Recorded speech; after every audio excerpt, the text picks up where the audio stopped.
So let me turn back to Madeleine. I'll just ask one or two quick questions, and I'm going to open this up to the audience. All three of you are stellar at what you do. All three of you have day jobs that are very demanding and very exciting. And yet each of you are deeply involved in the civic life of this city. Madeleine, why? Why are you involved? Why am I involved in the civic life of In the civic Chicago? life of Chicago. Because it's inextricably intertwined with what I do as the head of a museum. The museum does not exist in isolation apart from Chicago and its citizens. And if we're not serving Chicago and its citizens, we're not doing our job. You just want to be part of something larger than that. And why do it here versus all those other cities that you've lived in? Yeah, it's true. I was born in Peru. I grew up in Venezuela, in London, Amsterdam, Curacao, but I only felt at home here. I became a citizen here 8 months ago because this is where I feel anchored. And I think there's something about this place. It's a combination of the fact that it is both incredibly worldly and incredibly grounded at the same time. It's extraordinarily generous and very, very open at the same time, and very welcoming of new ideas and new people. So there's no other place that I would want to participate in. Terrific. Raul, I mean, you could do anything. You've studied up at Carleton. You've chosen to create community change, and even beyond community change, you're involved in Metropolis 2020. You have so many things that you're engaged in. Why do you do it? Simple. The challenges we have in our community are not particular to that community. Education, safety, opportunities are not just a problem or challenges in those communities.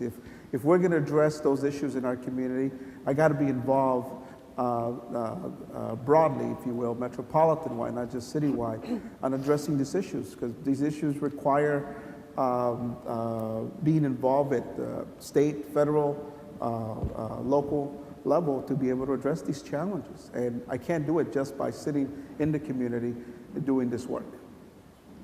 And Brad, I'm sure many people in the audience would say, with all the success that you've had, you could be out on the golf course anywhere you'd like today instead of in a snowy downtown Chicago.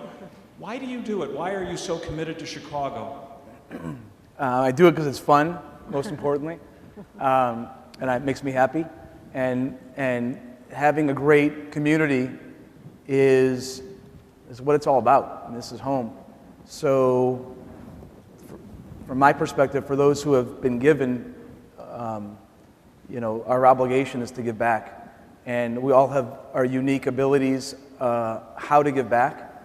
And in my personal experience, I feel like I've identified some opportunities and therefore go. All right, I'm going to open it up here, and I should mention, Professor Steve Kaplan from the business school said to me earlier today, and I just want to single out Brad, he said, Brad Keywell is the most successful entrepreneur I said in Chicago, he said worldwide. Well, I don't know, I don't usually hear Steve Kaplan say things that grandiose, but you must have done something pretty strong there. It gives me a lot of pleasure to see Chicagoans like this, so committed. And I'm sure it gives you that same sense. What are the questions that you have for this group of emerging Chicago leaders? Do we have any? Got time for a few? Go ahead. Oh, I'm Francesca. I'm a student at Harris, and I'm monitoring the Twitter feed, and there's a question from Twitter, if I can say it on behalf of the person. Would love to know from the panel if change can come from an activist and civic community that's engaged that seems to have been co-opted in some of the city government. So do you feel co-opted, folks? I guess that's the first question. No. Do we feel co-opted? No. No. No, as a matter of fact, I'll tell you the story. We don't. We had, from my perspective, we had to challenge the status quo and co-opt the other side to do the things that we want them to do. We had a meeting back in 1992 in our community where we had 1,000 people there, and the mayor came and we asked him to invest $2 million to build 100 homes in our community. And he sort of started for a moment, but said yes. Had I asked that same question in his office, he would have probably sent me somewhere else. So we challenged the status quo to be able to co-opt the city, I guess, to be able to do this. And over the years, we've created win-win situations where the city comes to us for ideas and solutions, as well as we for comprehensive approaches. Is the system open or closed? I mean, do you feel like power elites, or do you feel like there's access to anyone with good ideas and energy? Is the system open or closed? I sense from that Twitter feed question that perhaps some people... It's as open as you want to make it. That's the bottom line. I think in terms of what the work that needs to be done, whether it's business or others, it's you got to have a plan, you got to develop solutions, and you got to then push the status quo. Sometimes they embrace it, sometimes you need to push them harder. But I think in terms of, from an organizing perspective, is always going to be looking from that lens. How do you make things happen? How do you open the doors wider, and so forth? Madeleine, what do you think? Is it open or closed? I'm reminded of I'll paraphrase an artist called Hans Haacke, who's one would call him a political artist, where he said, where he was talking about the avant-garde, and he said it's not a good idea to operate outside of society. It's just too important to be left alone. You can take an avant-garde position within the system and push it from the inside. That's what we're doing. Hi, I'm David Hiller with the McCormick Foundation. So thanks for being here and anchoring this afternoon panel. So all three, and this could be for any or all three of you, you're terrifically accomplished. Can you also share some either big mistake or failure along the way that you learned the most from? I'm a failed painter. I started out as a painter and a printmaker. I went to Tulane University, and I found out that I was a really crappy painter and printmaker. But it gave me an enormous appreciation for how really hard it is to be a really good artist, and what guts it takes, because you have to be out there alone. No one is telling you it's a good idea to do what it is that you're doing if no one's seen it before. So that was that. You know, there is great, as Brad said, there is not enough opportunity for creative failure. Museums aren't allowed to fail creatively because you know, you don't necessarily get a grant if you fail creatively. And we should have a lot of room for creative failure in our society in order to move forward. There's been plenty of failures in terms of the projects that we sort of started, and probably the biggest failure is waiting too long, things that they were going to happen and not making them happen. So I would say, what do we learn from that is probably pulling the plug sooner rather than later and going to the next issue. I personally think that entrepreneurs are defined more by their failures than by their successes. I teach a class at the University of Chicago, and next week our topic is failure, which is not taught that often in a university context, but we're spending a full 3-hour class talking about failure as it relates to building great businesses. And for me personally, the businesses that we've started in the last 10 years are absolute reactions to the mistakes and failures we had the previous 10 years. And I believe that the best thing that an entrepreneur can do is fail a lot, but then remember what happened and make sure it doesn't happen again, and eventually focus on what you're good at and just try to repeat.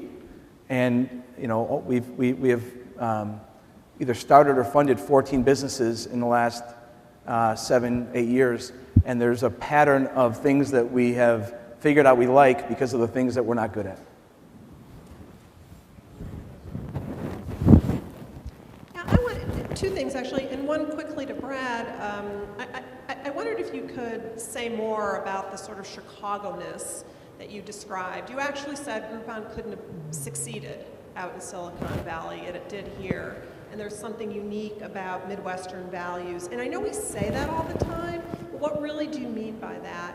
And then my second question for all of you, to sort of build on that, is a reverse, which is, what do we do badly here? I mean, and this is back to the advice for the next mayor. What are the barriers to success that Chicago puts up that you'd be more free to pursue in New York or Silicon Valley or Boston or Cambridge, someplace else?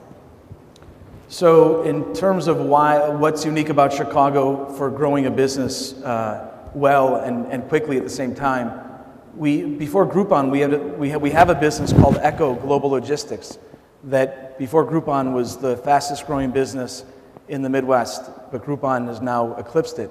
But we went from 1 person in 2005 to about 1,000 people in 2009. And we hired 35 people a month, pretty much like clockwork throughout the entire recession. And the tenacity and the positive outlook and the appetite for learning and for growth, obviously I'm biased, but I don't believe that there are lots of cities. There's certainly other cities that could have happened in, but the one that I don't think it could have happened in is Menlo Park and up and down the roads of Silicon Valley. And so one place that I know for a fact it happened in is Chicago Avenue.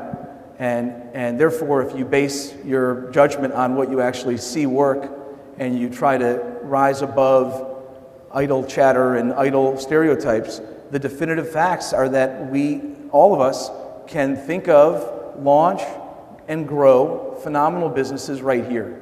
And it's whether it's time or it's beyond time, the comment of, well, we're not in the valley, therefore we can't do it here, has got to be put to rest.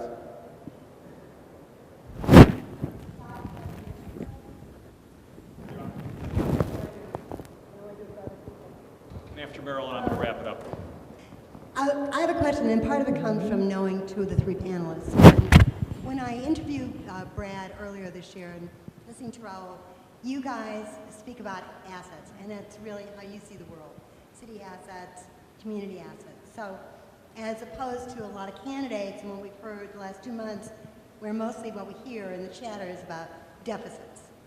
So from that perspective, and thinking about the purpose of this panel today, what are the 2 very short quips each of you would say to, 1, those who would be mayor, and 2, what would your mandate be to those civic, other leaders in the city about what is the most important thing in addressing a situation with a totally new regime, no more big father figure to lead us? What is the... Well, so let's start to my left, Madeleine. So assume our mayor has stepped down, one of the longest serving mayor. What's your guidance to all of us? What's your advice? Well, actually, I think I would end at the beginning of today, which is education. One of the most important characteristics of any museum attendance is college education. That is one of the characteristics of people attending any sort of arts in the United States. And if we don't start improving our educational system, it's just going to domino into disaster. So I think the way we began this morning is the way we can end. Raul? I would echo that it's got to be same theme, but it's got to be comprehensive.